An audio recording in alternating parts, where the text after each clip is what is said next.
Well, candy, costumes, and those spooky decorations are the main ingredients typically of Halloween. Halloween's become one of the country's largest spending holidays as well, but the celebration wasn't always so secular.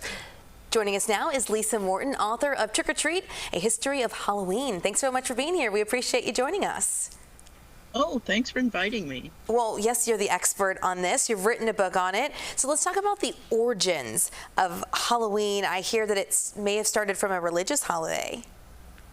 It did. It's kind of a mashup of two holidays. One is religious, is Catholic, and that's All Saints' Day. And the other one is an ancient Irish Celtic New Year's celebration called Samhain. And Samhain was a time that was a border between years. It was that time when we were moving into the darker part of the year. And so it had a little bit of a macabre side for the Celts. We don't know a lot about them, but we do know that they celebrated Samhain by telling spooky stories, and that they thought it was a night when things might cross into our world and wreak some really terrible havoc. So when the Catholic missionaries came to convert these people, they actually moved their celebration of saints from May 13th to November 1st. And that was how they managed to sort of mash the two holidays together. And eventually we get Halloween from that. How did it morph into, from a religious holiday, really, into this more secular one that has costumes and all the other stuff that goes with it?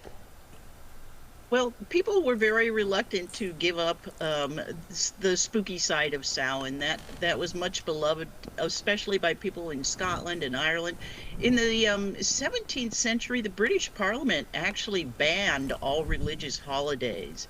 And so there was no Halloween in the British Isles, but the celebration kept going in Scotland and Ireland as a sort of more Samhain-oriented thing, and it was a party night.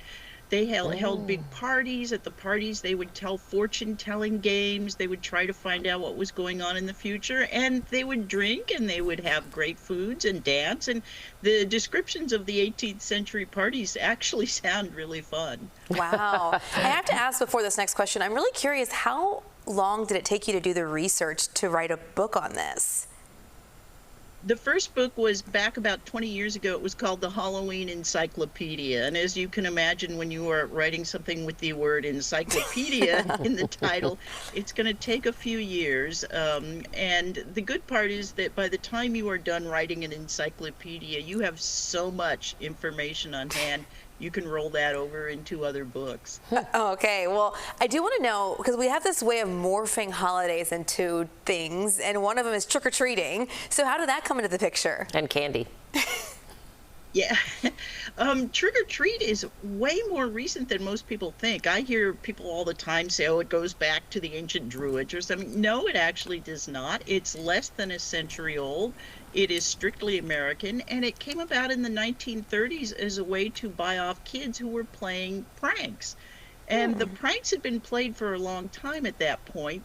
Boys in America loved doing things like going out and tipping over an outhouse, or they would actually disassemble a buggy and reassemble it on the roof of a barn. Some of these pranks were really elaborate, but by the 1930s, they were also really destructive. The boys went into cities, they smashed lighting fixtures, they were setting fires, and so the cities looked for ways to buy these kids off, and one of the things that came out of that was trick-or-treat.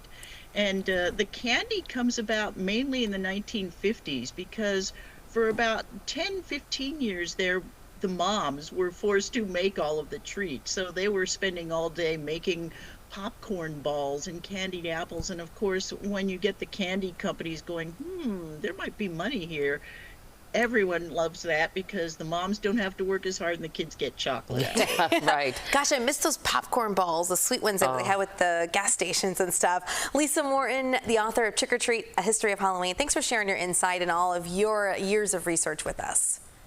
Oh, thank you so much, and happy Halloween, everyone. You as well. You as well.